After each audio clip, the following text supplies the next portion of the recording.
Hello बच्चों, good morning. आज इस वीडियो में चर्चा करेंगे हम अभिव्यक्ति और माध्यम से कक्षा 11वीं हिंदी के लिए पाठ 1 जनसंचार माध्यम, इस पर आधारित बहुवैकल्पिक प्रश्न यानी कि एमसीक्यू। इस एमसीक्यू पर चर्चा करेंगे, यानी अब की बार जो आपके परीक्षा में आने वाले हैं,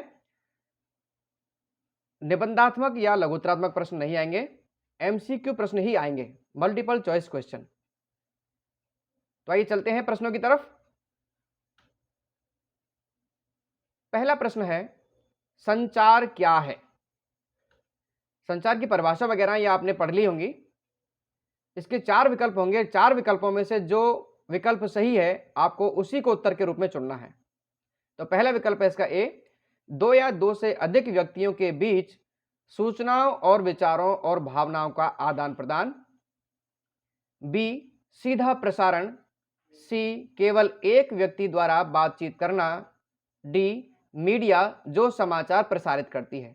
अब इन चारों विकल्पों में से आपको एक विकल्प को ही चुनना है। तो इसमें विकल्प ए सही है कि 2 या 2 से अधिक व्यक्तियों के बीच सूचनाओं, विचारों और भावनाओं का आदान प्रदान होता है। इसी को हम संचार कहते हैं। यानी या तो 2 व्यक्ति होंगे या 2 से अधिक व्यक्ति होंगे, चाहे वो 100 व्यक्ति हो, चाहे वो पूरा एक समूह हो, चाहे वो हम टीवी के माध्यम से कर रहे हैं, चाहे हम रेडियो के माध्यम से कर रहे हैं, वो सब कुछ संचार की श्रेणी में आता है। तो इसमें उत्तर ए सही है। प्रश्न नंबर 2, निम्न में से असत्य कथन छांटिए। अब इसमें 4 विकल्प होंगे आपके सामने, 4 में से कोई 3 सत्य होंगे और 1 असत्य होगा, तो आपको उसी को उत्तर के रूप में चुनना है। पहला विकल्प है, मनुष्य जब तक जीवित है तब तक संचार करता रहता है। बी, संचार जीवन की निशानी है। सी, संचार संदेशों का आदान प्रदान है। डी, छोटा बच्चा संचार नहीं करता। तो देखिए, पहला विकल्प इसको समझ लेते हैं कि मनुष्य जब तक जीवित है तब तक संचार करता रहता है, बिल्कुल सही है। मनुष्य जब तक जीवित रहता है वो किसी न किसी से बातचीत करता रहता है। संचार जीवन की निशानी है, बिल्कुल सही है। चाहे व्यक्ति गूंगा ही क्यों ना हो, वो संचार जरूर करता है, चाहे वो इशारों से करता हो, चाहे वो किसी और तरीके से करता हो, दूसरों से बातचीत करता है, अपनी सूचनाओं को या अपनी बातों को दूसरों तक पहुंचाने की कोशिश करता है। सी, संचार संदेशों का आदान प्रदान है। अभी हमने परिभाषा में पढ़ा ही था कि संदेशों के आदान प्रदान को संचार कहते हैं। डी वाला जो है कि छोटा बच्चा संचार नहीं करता, ये गलत है। भले ही वो छोटा बच्चा है, वो भी संचार करता है। जब वो उसको भूख लगती है तो वो रो करके अपनी मां से दूध के लिए कहता है। जब वो मुस्कुराता है तो वो प्रसन्न होता है। तो इस तरह से हम उनकी बातों को समझ पाते हैं। तो छोटा बच्चा भी संचार करता है, इसलिए इसमें डी उत्तर सही है। प्रश्न नंबर 3, अमेरिका के वर्ल्ड ट्रेड सेंटर पर आतंकवादी हमला कब हुआ? ए, 11 सितंबर 2002। बी, 11 अक्टूबर 2001। सी, 26 नवंबर 2001। डी, 11 सितंबर 2001। इसमें से डी विकल्प सही है। 11 सितंबर 2001 को अमेरिका में जो वर्ल्ड ट्रेड सेंटर है वहां पर आतंकवादी हमला हुआ था। विकल्प डी सही है। प्रश्न नंबर 4, संचार प्रक्रिया में मदद करने वाले तरीके क्या कहलाते हैं? देखो, एक संचार अलग होता है और उसमें जो मदद करते हैं वो अलग होते हैं। तो हमें इसको अंतर को समझना है। बातचीत करना तो संचार प्रक्रिया कहलाती है, लेकिन उस बातचीत कैसे पहुंचती है, उसको हम क्या कहते हैं, वो देखते हैं। ए, संचार माध्यम। बी, सीधा प्रसारण। डी, जनसंचार। सी, जनसंचार। D, encoding. तो संचार प्रक्रिया में जो मदद करने वाले तरीके होते हैं उनको हम संचार माध्यम कहते हैं। संचार माध्यम, ए विकल्प इसमें सही है। प्रश्न नंबर 5, निम्नलिखित में से संचार के तत्व हैं। अब ये संचार के तत्वों से संबंधित प्रश्न है। जितने तत्व हैं उनमें से 4 ही आपके लिए विकल्पों में आएंगे। आपको उनमें से एक को छांटना है जो उसको नहीं होगा। ए, स्रोत या संचारक। बी, एनकोडिंग या कोटीकरण। सी, माध्यम, डी उपरोक्त सभी। तो उसमें स्रोत या संचारक, एनकोडिंग या कोटिकरण, माध्यम, ये तीनों ही इसके तत्व हैं और इसमें उत्तर डी सही है, उपरोक्त सभी। प्रश्न नंबर 6, संचार प्रक्रिया की शुरुआत किस तत्व से होती है? अब देखो जितने भी तत्व होते हैं उनमें से पहला तत्व कौन सा होता है जिससे शुरुआत मानी जाती है? ए स्रोत या संचारक से, बी संदेश से, सी फीडबैक से, डी प्राप्तकर्ता से। तो इसमें जो शुरुआत है वो शुरुआत हम स्रोत से मानते हैं। स्रोत को ही संचारक कहा जाता है, यानी कि जो स्रोत है यानी जो संदेश भेजने वाला है वहां से संचार की शुरुआत होती है। इसमें विकल्प ए सही होगा। प्रश्न नंबर 7, संचारक का सर्व प्रमुख उद्देश्य क्या होता है? संचारक यानी जो स्रोत है उसका प्रमुख उद्देश्य क्या होता है? ए फीडबैक देना, बी अपने संदेश को उसी अर्थ के साथ प्राप्तकर्ता तक पहुंचाना, सी संदेश को उचित माध्यम से प्राप्तकर्ता तक पहुंचाना, डी प्राप्तकर्ता को आकर्षित करना। इसमें विकल्प बी सही है, क्योंकि संचार का प्रमुख उद्देश्य होता है कि वो अपने संदेश को उसी अर्थ के साथ प्राप्तकर्ता तक पहुंचाए जिस अर्थ को वो पहुंचाना चाहता है। यदि संदेश का अर्थ वो नहीं पहुंच पाया जिसके लिए हम संदेश भेज रहे हैं, तो इसका मतलब है कि वो संदेश के जो अर्थ है उसका अनर्थ हो जाएगा, वो संदेश ठीक सूचना देगा ही नहीं। इसमें विकल्प भी सही है। प्रश्न नंबर 8, खाने की खुशबू हम तक किन तरंगों के माध्यम से पहुंचती है? अब देखो बड़ा इंपॉर्टेंट प्रश्न है, आपने अब तक शायद ऐसा प्रश्न सुना नहीं होगा। खाने की खुशबू भी हम तक पहुंचती है। हम जब खाना खाते हैं तो नाक तक हमारी, जैसे हम उसको नजदीक लाते हैं खुशबू आ जाती है, कई बार दूर तक की खुशबू आ जाती है। तो क्यों होता है ऐसा? विकल्प ए ध्वनि तरंगों के माध्यम से, बी प्रकाश तरंगों के माध्यम से, सी वायु तरंगों के माध्यम से, डी पराबैंगनी किरणों से। तो ध्वनि तरंगों से भी नहीं आता, प्रकाश तरंगों से भी नहीं और पराबैंगनी किरणों से भी नहीं, वायु तरंगों के माध्यम से खुशबू हम तक पहुंचती है। वायु के जो कण हैं उनमें जब गति होती है तो एक जगह से वो जो खुशबू है वो हम तक पहुंच पाती है। इसलिए इसमें विकल्प सी सही है, वायु तरंगों के माध्यम से।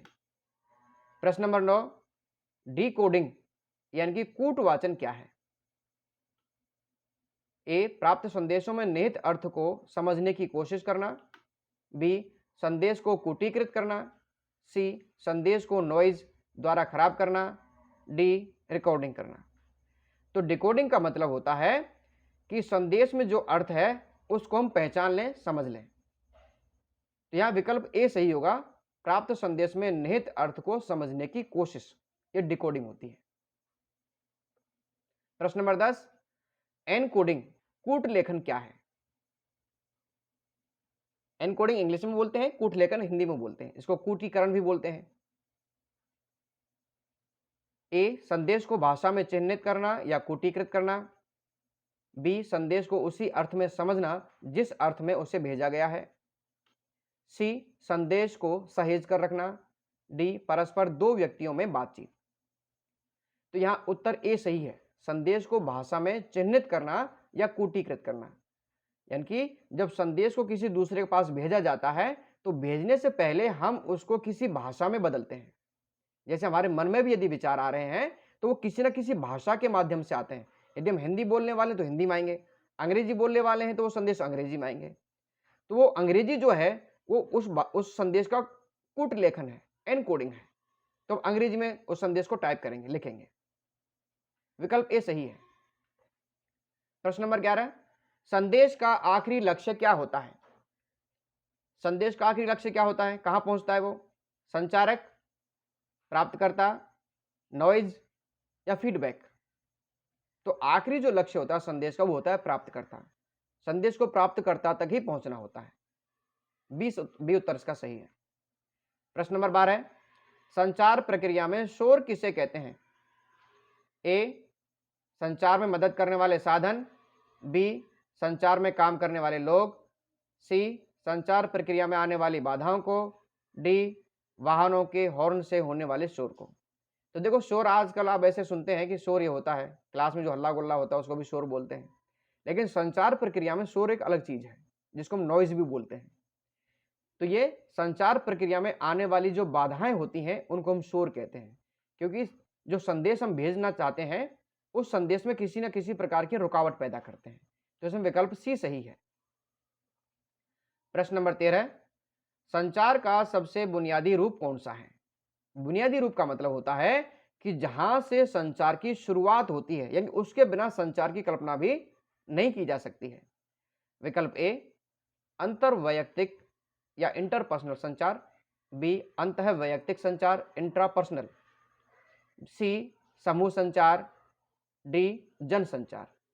तो इसमें विकल्प बी सही है, अंतःवैयक्तिक संचार, इसको इंट्रापर्सनल भी बोलते हैं।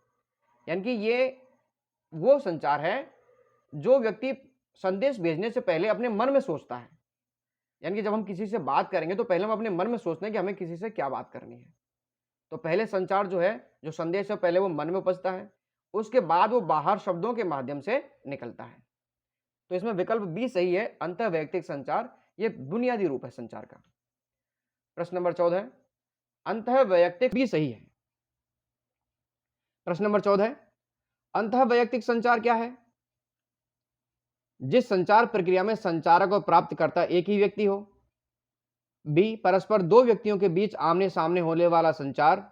सी, सांकेतिक संचार। डी, उपरोक्त सभी। तो अभी हमने बताया था पिछले प्रश्न में, यानी कि मन के अंदर जो विचार उठते हैं, हम किसी न किसी से बात कर रहे होते हैं मन ही मन में। तो इसमें ए विकल्प सही है, जिस संचार प्रक्रिया में संचारक और प्राप्तकर्ता एक ही व्यक्ति है। यानी जब हम बात करते हैं मन ही मन में, तो हम बात करने वाले एक ही होते हैं। हम किसी से बात कर रहे हैं, वो बात उस तक नहीं पहुंचती, तो हम मन ही मन में सोचते रहते हैं। उसे हम अंतःवैयक्तिक या इंट्रापर्सनल संचार कहते हैं।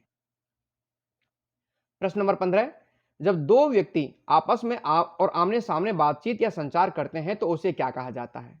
जब दो व्यक्ति आपस में बातचीत करते हैं, अंतर्वैयक्तिक संचार इंटरपर्सनल, बी, अंतःवैयक्तिक संचार इंट्रापर्सनल, सी, समूह संचार, डी, जन संचार। तो जब दो व्यक्ति आमने सामने बात करते हैं तो हम उसको अंतर्वैयक्तिक संचार यानी इंटरपर्सनल संचार उसको कहते हैं। इसमें विकल्प ए सही है। बी का जो अंतःवैयक्तिक संचार वो अभी हमने समझ ही लिया था। समूह संचार क्या होता है, इनसे संबंधित प्रश्न अगले हैं।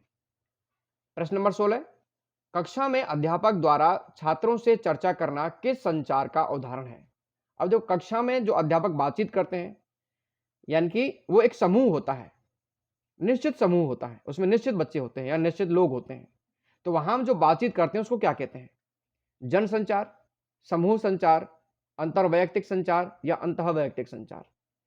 तो ऐसे संचार को हम समूह संचार की श्रेणी में रखते हैं। तो इसमें विकल्प बी सही है, समूह संचार, जो एक समूह के साथ होता है। चाहे वो किसी प्रधानमंत्री का भाषण हो जो मंच लगाकर किया जा रहा है, चाहे गांव में होने वाली जो पंचायतें हैं वो हो, वो सब कुछ समूह संचार के अंतर्गत आता है। प्रश्न नंबर 17, व्यक्ति का मन ही मन सोचना या पूजा प्रार्थना करना किस संचार के अंतर्गत आता है? ए, जनसंचार, बी, अंतःवैयक्तिक संचार, सी, अंतर्वैयक्तिक संचार, डी, समूह संचार। इससे संबंधित प्रश्नों पर अभी हमने पहले चर्चा की थी। तो आप इस प्रश्न का उत्तर बताएं कि इसमें कौन सा विकल्प सही है। इसका उत्तर मैं आपको नहीं बता रहा हूं, ठीक है। प्रश्न नंबर 18, प्रत्यक्ष संवाद की बजाय किसी तकनीकी माध्यम से विशाल जन समुदाय से संवाद करना कहलाता है। प्रत्यक्ष संवाद का मतलब होता है सीधे संवाद, आमने सामने संवाद करने के बजाय हम किसी तकनीकी माध्यम से, जैसे रेडियो के माध्यम से हम अपना भाषण देते हैं, सूचना पहुंचाते हैं, समाचार सुनाते हैं, टीवी के माध्यम से है या अखबार के माध्यम से है, तो हम उसे एक बहुत बड़े यानी बहुत बड़ा जो एक समुदाय होता है पूरे देश में, यदि हमने कोई सूचना फैलानी है तो हम टीवी के माध्यम से फैलाते हैं या अखबार के माध्यम से फैलाते हैं। तो उस संवाद को यानी उसको क्या कहते हैं? ए, समूह संचार, बी, समुदाय संचार, सी, जन संचार, डी, डिजिटल संचार। तो इसको हम जन संचार की श्रेणी में रखते हैं, यानी पूरी जनता के साथ, बहुत बड़े समूह के साथ, यानी कि जिसकी कोई गिनती नहीं है, जिसको हम निश्चित नहीं कर सकते कि हाँ केवल इतने ही लोग इसको सुनेंगे, उसको हम जन संचार बोलते हैं। इसको हम तकनीकी माध्यम से किया जाता है। सी विकल्प इसका सही है। प्रश्न नंबर 19, अखबार में प्रकाशित समाचार किस प्रकार का संचार है? अब अखबार के माध्यम से बहुत अधिक लोगों के पास पहुंचा जाता है, उनकी गिनती तो संभव नहीं है। उसको हम क्या कहेंगे? अखबार संचार, समूह संचार, जन संचार या पत्र संचार? अभी प्रश्न जो पिछला प्रश्न था उसी पर आधारित है ये, तो आप समझ गए इसका उत्तर विकल्प सी सही है, जन संचार। 20 पत्रकारिता में द्वारपाल या गेटकीपर किसे कहा जाता है? जैसे गेटकीपर यानी कि किसी बिल्डिंग का, किसी ऑफिस का एक गेटकीपर होता है जिसको हम गार्ड भी बोलते हैं, वो आने वाले आदमियों को भी रोकता है, रोकता ही नहीं रोकता है। तो द्वारपाल पत्रकारिता में भी होता है, किसे कहा जाता है? जनसंचार माध्यमों में प्रकाशित और प्रसारित होने वाली सामग्री को नियंत्रित और निर्धारित करने वाले व्यक्तियों को द्वारपाल कहा जाता है। बी सूचना या संवाद एकत्रित करने वालों को। सी एंकर को। डी संगठन के मालिक को। इसमें विकल्प ए सही है, यानी कि जो सूचनाओं को प्रकाशित और प्रसारित होने से पहले उनको निर्धारित करता है, नियंत्रित करता है कि कौन सी सूचना अखबार में या टीवी में प्रकाशित की जाएगी। वो तय करते हैं कि कौन सी सूचना किस समय पर देनी है, उनको हम द्वारपाल बोलते हैं। और इन द्वारपाल में पूरा संपादक मंडल होता है, उसमें सहायक संपादक होता है, मुख्य संपादक होता है, ठीक है। जितने भी संपादक होते हैं, उप संपादक होते हैं, वो सब द्वारपाल कहलाते हैं। इसमें विकल्प ए सही है। प्रश्न नंबर 21, निम्न में से जनसंचार का कार्य नहीं है। अब जनसंचार का कार्य कौन कौन से होते हैं, उनमें से कौन सा कार्य नहीं है, ये आपको विकल्पों में से छांटना है। सूचना देना, शिक्षित करना, मनोरंजन करना, इंटरनेट पर पाबंदी लगाना। जनसंचार का मतलब होता है बहुत बड़े समुदाय तक संचार करना, संदेशों को फैलाना। तो इसमें सूचना देना भी इसका कार्य होता है, लोगों को शिक्षित करना भी कार्य होता है, मनोरंजन करना भी कार्य होता है, क्योंकि टेलीविजन है, रेडियो है, अखबार है, इनसे हम सूचना तो लेते ही हैं, लेकिन साथ में मनोरंजन भी करते हैं। मनोरंजन के माध्यम से भी हमें सूचनाएं मिलती हैं। जो फिल्म आप देखते हैं, कार्टून आप देखते हैं, उनसे भी हमें किसी ना किसी प्रकार का संदेश प्राप्त होता है। तो इसमें डी विकल्प सही है, इंटरनेट पर पाबंदी लगाना यह जनसंचार का कार्य नहीं है। प्रश्न नंबर 22, भारत का पहला समाचार वाचक किसे माना जाता है? भारत का पहला समाचार वाचक नारद, बरखादत्त, पी साईनाथ, रवीश कुमार। आपने जो धारावाहिक आते हैं, नाटक आते हैं, उनमें देखा होगा कि नारद एक जगह से दूसरी जगह तक सूचना पहुंचाते हैं।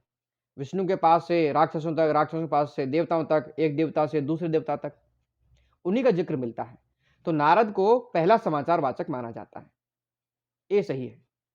प्रश्न नंबर 23, जनसंचार की सबसे मजबूत कड़ी या माध्यम कौन सा है? अब देखो, जनसंचार के कई माध्यम है, लेकिन सबसे मजबूत कड़ी कि जिसके बिना कल्पना नहीं की जा सकती कि बहुत बड़े समुदाय तक फैला जा सकता है।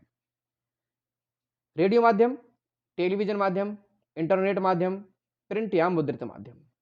तो इसमें जो सबसे मजबूत कड़ी है, सबसे मजबूत माध्यम है, वो है प्रिंट या मुद्रित माध्यम। अखबार और जो पत्रिकाएं होती हैं, वो जनसंचार का सबसे मजबूत साधन है। अभी देखो, एक प्रश्न प्रभावशाली वाला भी आएगा। जो सबसे लोकप्रिय है और प्रभावशाली है, वो माध्यम अलग है। ये मजबूत और मजबूत कड़ी है, मजबूत माध्यम है। प्रश्न नंबर 24, कोई घटना समाचार कब बन पाती है? कोई भी घटना है, देखो बहुत सारी तरह की घटनाएं होती हैं। किसी का एक्सीडेंट हो जाता है, घर में भी झगड़ा हो जाता है, घर में बातचीत होती रहती है, अलग तरह का खाना बनता है, घटनाएं बहुत सारी होती हैं, लेकिन वो हर घटना सूचना नहीं होती, समाचार नहीं होती है। तो समाचार हम किसको कहेंगे? ए उसमें पाठकों की दिलचस्पी हो, बी उसमें सार्वजनिक हित निहित हो, सी यथाशीघ्र पाठकों तक पहुंचे, डी उपरोक्त सभी। अब देखो, समाचार हम उस घटना को कहते हैं जिसमें पाठकों की दिलचस्पी हो, यानी जो पढ़ने वाले हैं या जो श्रोता हैं वो उसको सुनना चाहते हो। जैसे मान के चलो, प्रधानमंत्री के साथ कोई घटना हुई है, तो प्रधानमंत्री के बारे में जानने के लिए देश की पूरी जनता उत्सुक रहती है, तो उसमें पाठकों की दिलचस्पी है, इसलिए उसको घटना कहा जाएगा, समाचार कहा जाएगा। लेकिन यदि मान के चलो घर में ही आपस में पति पत्नी में या बच्चों बच्चों में झगड़ा हो गया है, उसको किसी अखबार में छापा जाए, ऐसा संभव नहीं है, क्योंकि वो समाचार नहीं है, वो सामान्य घटना है। उसमें सार्वजनिक हित निहित हो, सबका हित निहित हो। सबका हित का मतलब है कि उसमें बहुत से लोगों का हित निहित हो, वो घटना भी समाचार होती है। यथाशीघ्र पाठकों तक पहुंचे, यदि सूचना समय से पहुंचे तो वो समाचार है। यदि बहुत देर तक या बहुत दिनों बाद पहुंचती है तो वो उस समाचार का प्रभाव कम हो जाता है। इसलिए इसमें विकल्प डी सही है। उपरोक्त सभी तीनों में से कोई सी भी जो विशेषता है वो समाचार में हो सकती है। प्रश्न नंबर 25, भारत का पहला अखबार कौन सा है? भारत का पहला अखबार कौन सा है? Bengal Gazette, Udant Martand, Hindustan, Navbharat Times. तो देखो जो बंगाल गजट है वो 1780 में जेम्स अगस्टस है ये के द्वारा कोलकाता से शुरू किया गया था और ये अंग्रेजी भाषा का अखबार था। तो भारत का जो पहला अखबार है वो अंग्रेजी भाषा में छपा था और बंगाल गजट। इसमें विकल्प ए सही है। जेम्स अगस्टस हिकी के द्वारा ये शुरू किया गया था। ये जो अगस्त 21 लिखा है इसको अगस्टस हिकी ये पढ़ा जाए। प्रश्न नंबर 26, हिंदी भाषा का प्रथम अखबार कौन सा है? हिंदी भाषा का प्रथम अखबार कौन सा है? बंगाल गजट, उदंत मार्तंड, दैनिक जागरण, पंजाब केसरी। तो जो उदंत मार्तंड अखबार है वो पंडित जुगल किशोर के संपादन में 1826 में कोलकाता से प्रकाशित होना शुरू हुआ था और यह साप्ताहिक पत्र था। ये हिंदी भाषा का पहला समाचार पत्र है। बी सही है, उदंत मार्तंड। प्रश्न नंबर 27, रेडियो का आविष्कार किसने किया? थॉमस अल्वा एडिसन, गैलीलियो, जी मार्कोनी और गार्गी। ये इस प्रश्न का उत्तर तो आपको पता होगा क्योंकि आप इसका विज्ञान में भी इसको आप पढ़ते आए हैं। इसका उत्तर आप बता सकते हैं। विकल्प सी है जी मार्कोनी। प्रश्न नंबर 28, भारत में रेडियो कार्यक्रमों की शुरुआत कब हुई? सन 1931 में, सन 1921 में, सन 1991 में, सन 1976 में। तो भारत में सबसे पहले रेडियो कार्यक्रमों की शुरुआत यानी रेडियो की जो आविष्कार है वो तो जी मार्कोनी ने किया था, लेकिन भारत में रेडियो कार्यक्रमों का जो प्रसारण हुआ था वो 1921 से शुरुआत हुआ था। प्रश्न नंबर 29, भारत में ऑल इंडिया रेडियो की स्थापना कब हुई? 1921 में, सन 1936 में, सन 1933 में, सन 1947 में। भारत में ऑल इंडिया रेडियो की स्थापना हुई थी सन 1936 में। विकल्प बी सही है। ये एक सरकारी संस्था है ऑल इंडिया रेडियो। प्रश्न नंबर 30, एफएम की शुरुआत कब हुई थी? आप रेडियो में सुनते होंगे एफएम, जिसमें बहुत ज्यादा गाने आते हैं, है ना, तरह तरह की चटपटी बातें आती हैं। उसकी शुरुआत भारत में कब हुई थी?